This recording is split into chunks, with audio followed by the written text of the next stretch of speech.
ہوا کرتی ہے تو وہیں دشمنان مصطفیٰ کے لیے بہنا شمشیر بھی ہوا کرتی ہے۔ حق تو یہ ہے کہ حضرت کسی کان میں نہیں میدان میں بولا کرتے ہیں، اور حق تو یہ ہے کہ قرآن و حدیث کی روشنی میں بولا کرتے ہیں۔ میری مراد خطیب ذیشان، فصیح اللسان، صباح البیان، فاضل نوجوان حضرت علامہ مولانا مفتی توحید عالم صاحب قبلہ کی بارگاہ میں گزارش ہے، حضور والا ایسا خطاب فرماتے کہ یہ سامعین جہاں بھی جائے ان کی کامیابی قدم چومتے نظر آئے۔ اب آئیے حضرت کا استقبال نعرہ تکبیر و رسالت کی گونج میں کر لیا جائے۔ جتنا اچھا نعرہ ہوگا اتنا ہی اچھا حضرت کا خطاب ہوگا۔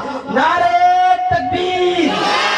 کچھ لوگوں نے لگایا ہے، کچھ لوگوں نے نہیں لگایا ہے۔ لیڈر کے نام پر نہ کسی قائد کے نام پر، گھر گھر سجے ہیں حضور کی آمد کے نام پر، اور ہم کو مت سمجھو کسی پارٹی کا ترجمان۔ اجی ہم ہاتھ اٹھا رہے ہیں محمد کے نام پر، ہم ہاتھ اٹھا رہے ہیں محمد کے نام پر۔ نعرہ تکبیر! نعرہ رسالت! مسلک اعلیٰ حضرت! جشن غوث الورا کانفرنس! حضرت علامہ مولانا مفتی توحید عالم صاحب قبلہ! جشن غوث الورا کانفرنس!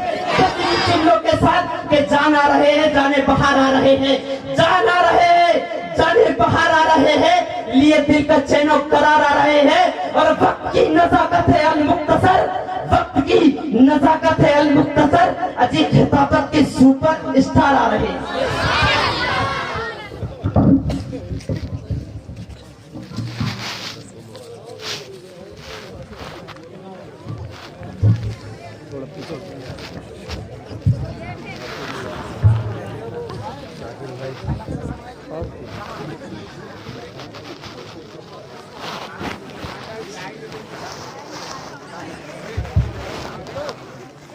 نور نور پر تشریف فرما علماء ذوی احترام، قرب و جوار سے چل کر آئے ہوئے نوجوانان ملت و پردہ نشین خواتین امت، السلام علیکم ورحمۃ اللہ وبرکاتہ۔ نحمده ونصلي ونسلم على رسوله الكريم اما بعد،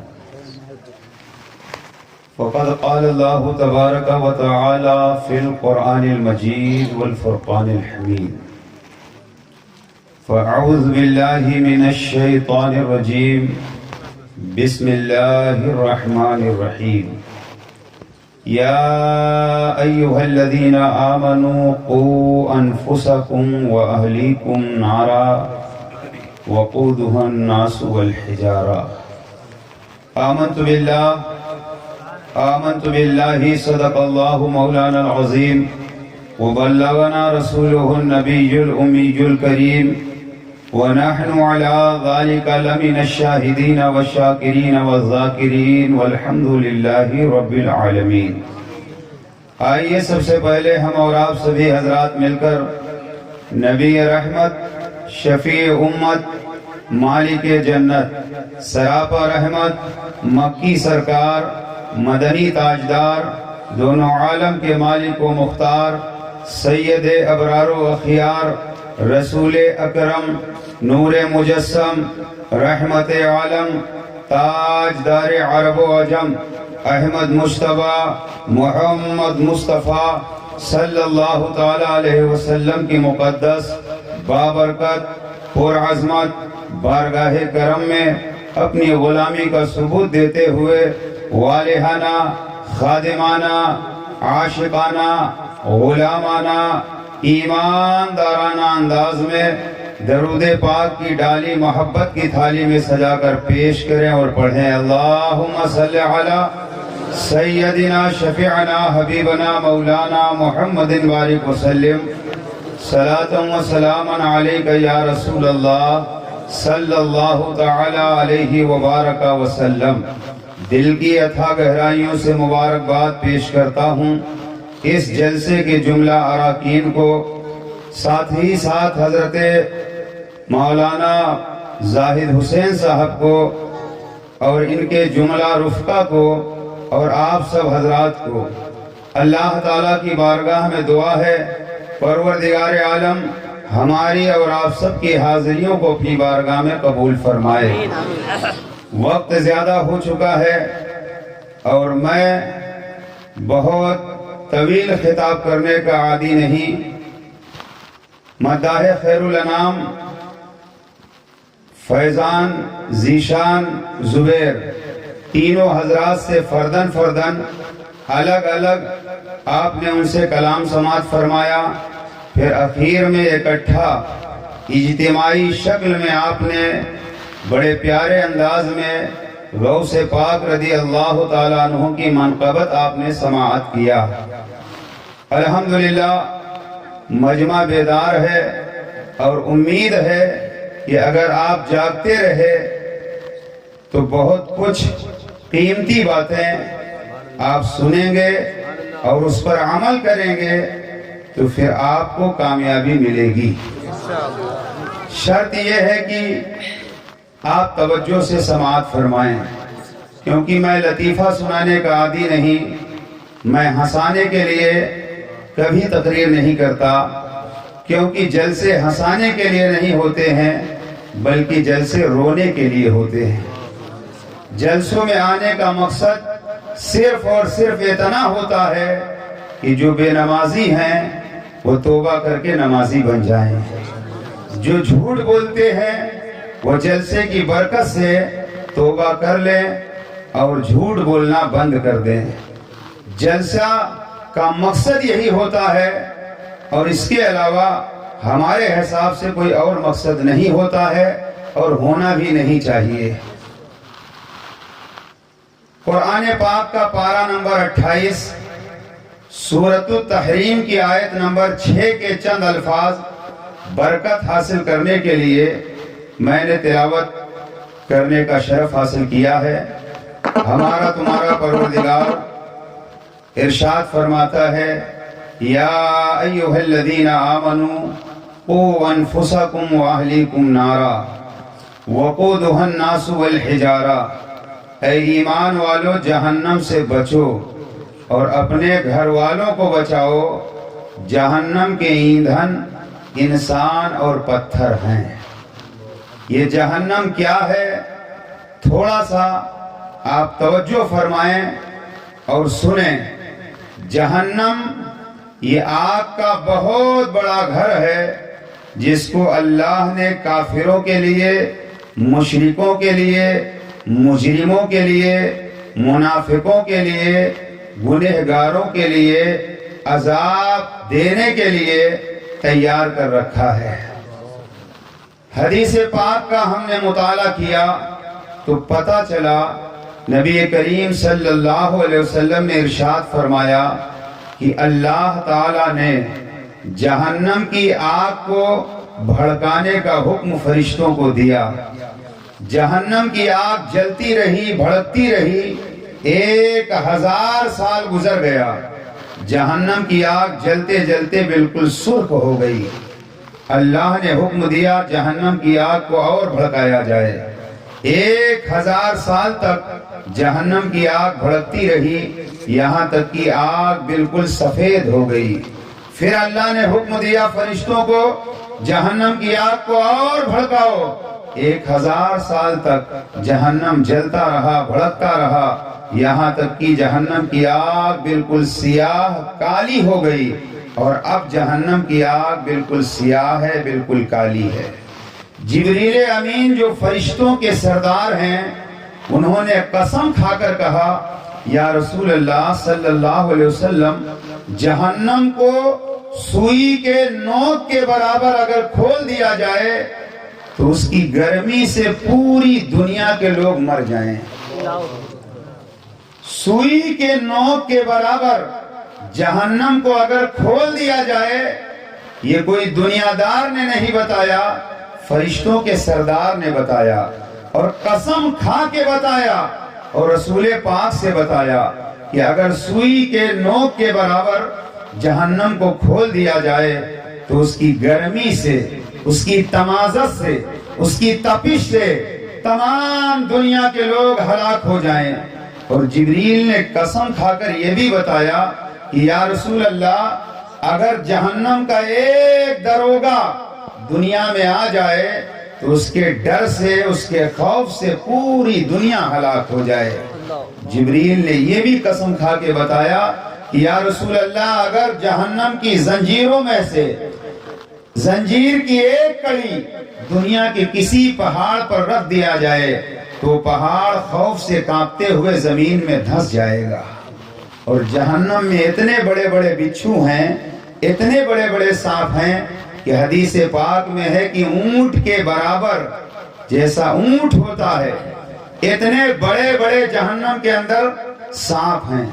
حدیث شریف میں ہے اگر سانپ کسی کو کاٹ لے تو 40 سال تک اس کا زہر اور اس کا اثر بدن پر باقی رہے. کھچر کے برابر بچھو ایک مرتبہ اگر ڈنک مار دے تو 40 سال تک اس کا درد جسم میں باقی رہے گا. اور جہنم میں طرح طرح سے عذاب دیا جائے گا. چند جھلکیاں میں آپ کو حدیث کی روشنی میں دکھا کر کے آگے بڑھنا چاہتا ہوں. بعض لوگوں کو جہنم میں جب ڈالا جائے گا, جہنم میں جب وہ ڈالے جائیں گے تو جہنم کی آگ انہیں جلا کر مثل کوئلہ بنا دے گی. کوئلہ آپ سمجھتے ہو, بالکل کوئلہ کے مانند وہ جلا کر کے خاک کر دیے جائیں گے. پھر اللہ حکم دے گا دوبارہ ان کو گوشت چمڑا نئے سرے سے ان کا جسم تیار ہوگا, پھر روح ڈالی جائے گی, زندہ کیا جائے گا, پھر ان کو آگ جلا کر کے مثل کوئلہ بنا دے گی. ہمیشہ ان کو اسی طرح کا عذاب دیا جاتا رہے گا. کچھ لوگ جہنم کے اندر ایسے ڈالے جائیں گے کہ خون کی نہر ہوگی, اور اس نہر میں جب انہیں ڈالا جائے گا تیرتے تیرتے جب دوسرے کنارے پر پہنچیں گے تو پہلے سے فرشتے پتھر کی چٹان ہاتھوں میں لے کر کھڑے ہوں گے. کنارے پہنچنے سے پہلے پہلے وہ پتھر کی چٹان ماریں گے, وہ پلٹ کر بیچ میں پھر چلا جائے گا. یہ خون میں تیرنے والے کون ہوں گے؟ یہ خون میں تیرنے والے وہ ہوں گے دنیا میں جو سود کھاتے تھے, دنیا میں جو بیاج استعمال کرتے تھے.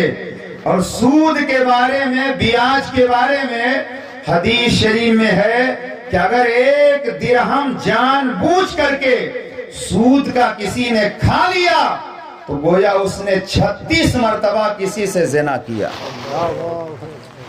اور ادنا درجے کا گناہ یہ ہے کہ اگر بیاج کا, سود کا 1 روپیہ کسی نے کھایا تو گویا اپنی ماں سے اس نے زنا کیا. آج ماں کو کوئی گالی دے دے, بیٹا جھگڑے پر آمادہ ہو جاتا ہے. ماں کو کوئی تہمت لگا دے, بیٹا لڑنے مرنے پر تیار ہو جاتا ہے. مگر اسی آسمان کے نیچے, اسی زمین کے اوپر مسلمان کہلانے والے کتنے لوگ ہیں جو آج سودی کاروبار کر رہے ہیں. وہ صرف اس لیے سودی کاروبار کر کے مال کما کر کے آگے بڑھ جائیں, مگر انہیں پتہ نہیں ہے کہ 1 درہم سود کا کھایا جائے تو گویا اپنی ماں سے وہ زنا کر رہا ہے. کون مسلمان ہے جو یہ گوارا کرے گا؟ مسلمانوں اگر کوئی اس میں ملوث ہے, اس گناہ میں شامل ہے, کسی سے بتانے کی ضرورت نہیں ہے. بیٹھے بیٹھے دل ہی دل میں توبہ کر لو. اللہ غفور الرحیم ہے, اللہ توبہ کرنے والا ہے, اللہ توبہ قبول کرنے والا ہے. یہیں پر روک کر کے ایک بات آپ کو بتا دوں. موسیٰ علیہ السلام کے زمانے میں قحط پڑ گیا, سوکھا پڑ گیا, بارش نہیں ہو رہی تھی, دعائیں مانگی گئی, نماز استسقاء پڑھی گئی, برسات نہ ہو سکی. لوگ آئے موسیٰ علیہ السلام سے کہنے لگے اللہ کے نبی آپ دعا کریں, اللہ بارش نازل کرے. 70,000 کا مجمع لے کر آبادی سے باہر نکل گئے. 1000 2000 نہیں, 70,000 لوگوں کا مجمع. اللہ کے نبی نے جب دعا کے لیے ہاتھ اٹھایا تو جواب ملا, موسیٰ تمہارے 70,000 کے مجمع میں ایک ایسا گنہگار ہے, ایک ایسا پاپی ہے جس کے گناہ کی وجہ سے رب نے بارش روک دیا ہے. 70,000 کے مجمع میں ایک گنہگار ہو, اللہ بارش روک دیتا ہے. اور آج حال یہ ہے کہ گناہوں میں لوگ ڈوبے ہوئے ہیں. شہر سیونی میں آپ کو اخبار پڑھا ہوگا تو معلوم ہوگا, آئے دن زلزلے کے جھٹکے آ رہے ہیں. 1 مہینے میں تقریباً 10-15 بار زلزلے کے جھٹکے آئے. اور آ رہے ہیں. آخر کیوں؟ پاپ بڑھتا جا رہا ہے, گناہ بڑھتے جا رہے ہیں. جواب ملا موسیٰ 70,000 کے مجمع میں ایک ہے جس کی وجہ سے رب نے بارش روک دیا ہے. موسیٰ اسے کہو مجمع سے نکل جائے, ابھی بارش ہو جائے گی. حضرت موسیٰ نے کہا یا اللہ مجمع 70,000 کا ہے, وہ پاپی ہے کون, ہم پہچانیں گے کیسے؟ اتنے بڑے مجمع میں ہم پہچانیں گے کیسے؟ جواب ملا موسیٰ آواز لگا دو, وہ مجمع سے خود بخود نکل جائے گا. عرض کیا مولا میری آواز پہنچے گی کیسے؟ اللہ نے فرمایا آواز لگانا تمہارا کام ہے, مجمع کے ہر فرد تک آواز پہنچا دینا میرا کام ہے. حضرت موسیٰ کھڑے ہوئے, اے پاپی, اے گنہگار, مجمع سے نکل جا, تیری وجہ سے اللہ نے بارش کو روک دیا ہے. سارے مجمع میں بیٹھنے والوں نے آواز سن لیا. اس پاپی نے سنا, سوچا شاید کوئی مجمع سے نکل رہا ہو, دائیں بائیں آگے پیچھے دیکھا, مجمع سے جب کوئی نہ نکلا دل میں خیال پیدا ہوا کہیں وہ پاپی میں ہی تو نہیں ہوں, کہیں وہ گنہگار میں ہی تو نہیں ہوں, لاؤ مجمع سے نکل جاؤں. عقل نے کہا نادان کیا کر رہا ہے, مجمع 70,000 کا ہے, پہچان لیا جائے گا, رسوائی ہو جائے گی, مجمع سے باہر مت نکلنا. عقل کہہ رہی ہے مجمع سے باہر مت نکلنا, مگر دل میں خوف الہی پیدا ہو چکا ہے. دل نے کہا نادان مجمع سے باہر جانے کی کوئی ضرورت نہیں ہے, توبہ کرنے والا جانے, یا تو توبہ قبول کرنے والا رب جانے. اس نے دل ہی دل میں کہا یا اللہ آج اگر میری لاج رکھ لی, آئندہ گناہ نہیں کروں گا, آئندہ پاپ نہیں کروں گا, آئندہ جرائم نہیں کروں گا. حضرات کتابوں میں میں نے پڑھا ہے مجمع سے باہر بھی نہیں گیا, بیٹھے بیٹھے دل میں توبہ کیا. آسمان بالکل صاف تھا, ابھی اس نے توبہ کیا تھا کہ موسلادھار بارش شروع ہو جاتی ہے اور پوری زمین جل تھل ہو جاتی ہے. نعرے تکبیر, نعرے رسالت, نعرے رسالت. حضرت موسیٰ نے کہا یا اللہ مجمع سے نکلا کوئی نہیں, بارش کیسے ہو گئی؟ مجمع سے کوئی نکلا نہیں, بارش کیسے ہو گئی؟ جواب ملا میرے کلیم جس کی وجہ سے رکی تھی اسی کی وجہ سے بارش ہو گئی. کہا مولا ہم پہچان لیں وہ ہے کون؟ رب کی بارگاہ سے جواب ملا موسیٰ جب پاپ کر رہا تھا, گناہ کر رہا تھا, خطائیں کر رہا تھا, تب میری رحمتوں نے اسے رسوا نہ کیا. اب تو توبہ کر چکا ہے, اب تو گناہوں سے معافی مانگ چکا ہے, اب ہم اسے رسوا کیسے کریں گے؟ پتہ کیا چلا کہ توبہ وہی ہے کہ رات کی تنہائی میں جب سارے لوگ سو رہے ہوں بستر سے اٹھ جاؤ, وضو بناؤ, سجدے میں سر رکھ کر کے اللہ سے معافی مانگو. اللہ توبہ قبول کرنے والا ہے, یا تو توبہ کرنے والا جانے یا توبہ قبول کرنے والا رب جانے. کانوں کان کسی کو خبر نہ ہونے پائے. لیکن آج تو روتے بھی ہیں لوگ تو دکھانے کے لیے, آج روتے بھی ہیں تو لوگوں کو دکھانے کے لیے رونا کام آنے والا نہیں ہے. بات آگے کہاں سے بڑھی کہ سود اگر کوئی کھا رہا ہے تو عذاب ملے گا, اور خون کے دریا میں اس کو جب ڈالا جائے گا تو وہ تیرتا رہے گا, فرشتے پتھر پھینکتے رہیں گے. تو اگر کوئی اس گناہ میں مبتلا ہے بتانے کی ضرورت نہیں ہے, سچے دل سے توبہ کر لے, وہ اللہ توبہ قبول فرمانے والا ہے. آگے سنیں, میں اسی دوزخ کے اندر کچھ لوگوں کو ایک تنور جس میں روٹی لگائی جاتی ہے, اوپر سے دیکھنے میں چھوٹا, اندر سے کشادہ, اس میں ان لوگوں کو ڈالا جائے گا کہ جو دنیا میں زنا میں مبتلا ہے, وہ مرد ہوں یا عورت. زنا گناہ کبیرہ ہے. جب زمین پر زنا عام ہوتا ہے تو اللہ بارش کو روک دیتا ہے. زنا اتنا عام ہو چکا ہے کہ آج لوگ زنا کو گناہی تصور نہیں کر رہے ہیں, اور مغربی تہذیب نے انسان کو تباہ و برباد کر دیا ہے. اب بھی وقت ہے. اعلیٰ حضرت فرماتے ہیں آج لے ان کی پناہ آج مدد مانگوں سے کل نہ مانیں گے قیامت میں اگر مان گیا. زنا کے جرم میں کوئی اگر مبتلا ہے توبہ کر لے اب بھی سویرا ہے. اور آگے سنیں, کسی کو گلفڑا پھاڑ دیا جائے گا اور گرم گرم سنسی سے جب گلفڑا پھاڑا جائے گا بدھی تک وہ پہنچ جائے گا, لیکن دوسرا گلفڑا جب پھاڑا جائے گا پہلا درست ہو جائے گا پھر پھاڑا جائے گا. اسی طرح اس کو عذاب ملتا رہے گا. اور جہنم میں روتے روتے جب آنسو ختم ہو جائیں گے لوگ خون روئیں گے, اور جب خون روئیں گے خون ختم ہو جائے گا, پیپ بہے گا, مواد بہے گا, اور وہ مواد پیپ آنسو اتنے ہوں گے کہ اگر دریا کے مانند کشتی ڈال دی جائے تو اس میں تیرنے لگے.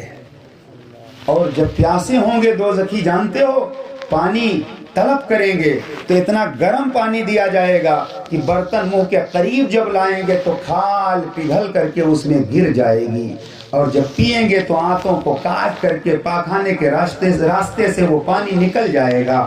یہ عذاب کس کو ملے گا؟ یہ کس کو ملے گا؟ عذاب گنہگاروں کو ملے گا. کفار و مشرکین کے لیے تو دائمی جہنم ہے, لیکن گنہگاروں کو سزا ملے گی. قرآن کہتا ہے بے نمازی جہنم میں ڈالے جائیں گے. ما سلککم فی سقر, جہنمیوں سے پوچھا جائے گا جہنم میں کس گناہ کی وجہ سے ڈالا گیا.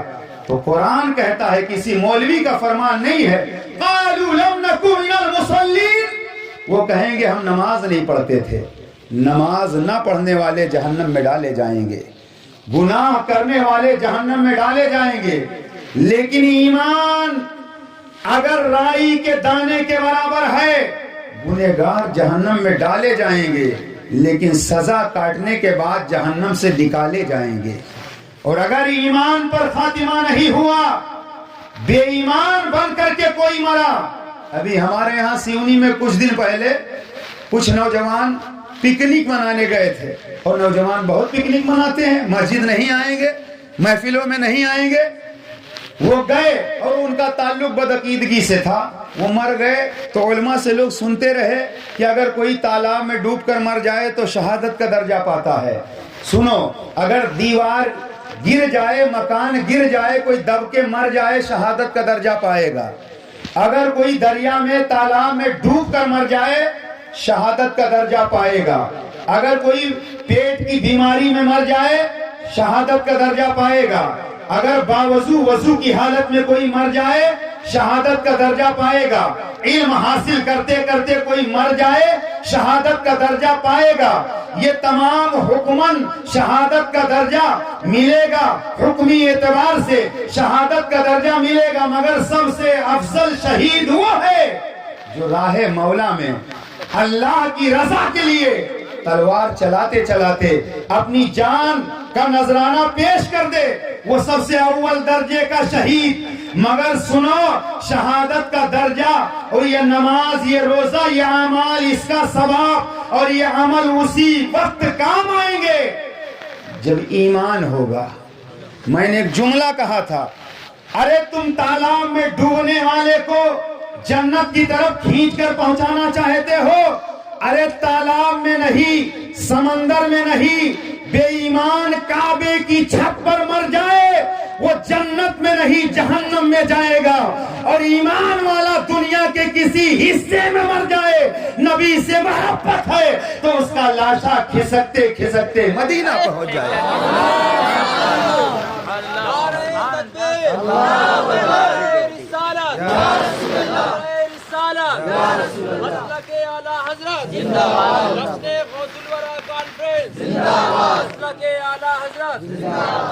اور مسلمان بھائیوں توجہ سے ایک بات سنو, دنیا میں سب سے قیمتی دولت کون سی ہے؟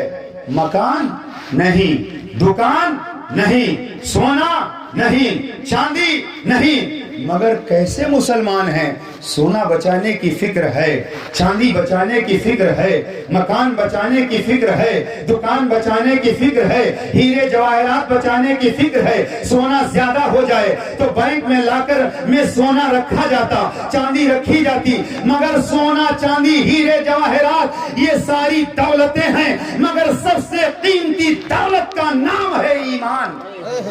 سب سے قیمتی دولت کا نام ہے ایمان۔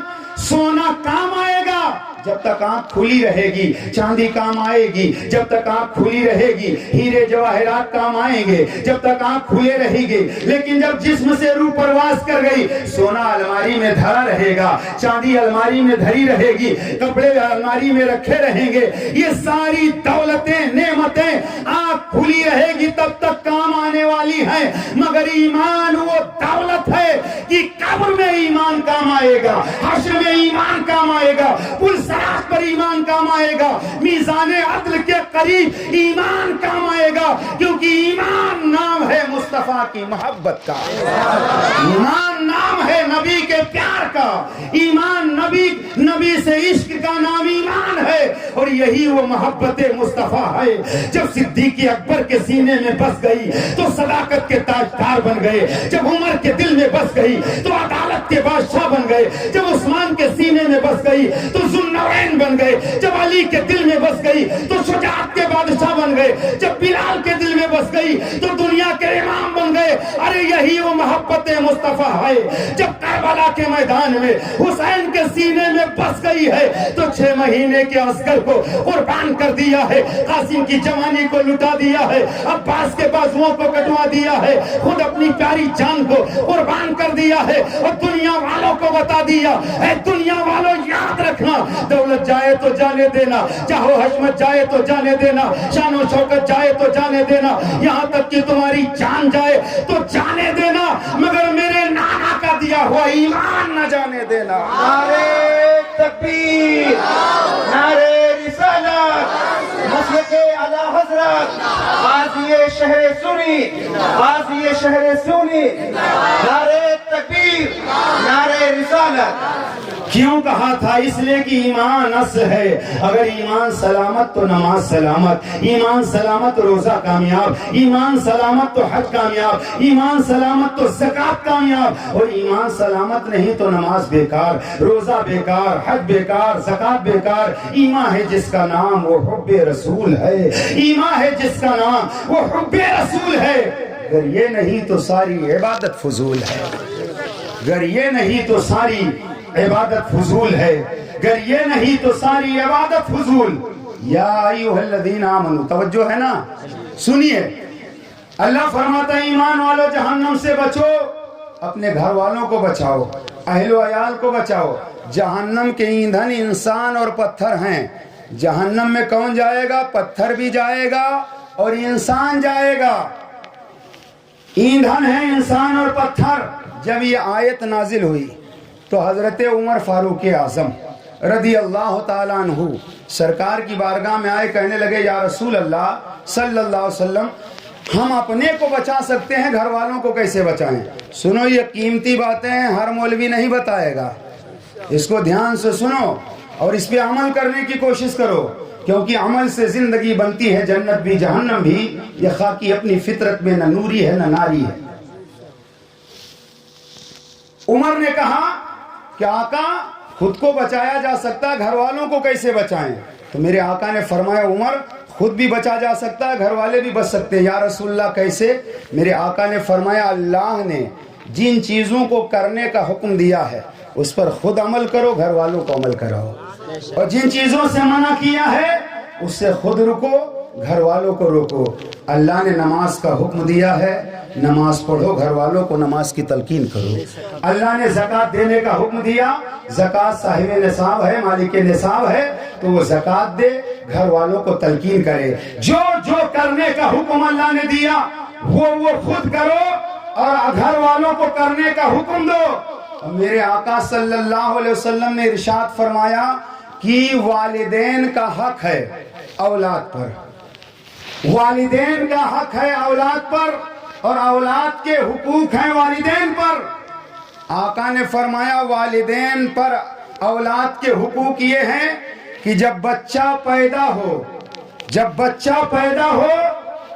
تو بچے کی پرورش کی جائے، اور جب کچھ بڑا ہو جائے تو اس کو دین کی تعلیم دی جائے، اور بچہ پیدا ہو تو اچھا نام رکھا جائے۔ یہ کون کہہ رہا ہے؟ جس نبی کا کلمہ ہم اور آپ پڑھتے ہیں۔ بچہ پیدا ہو تو نام اچھا رکھا جائے۔ کیا ہم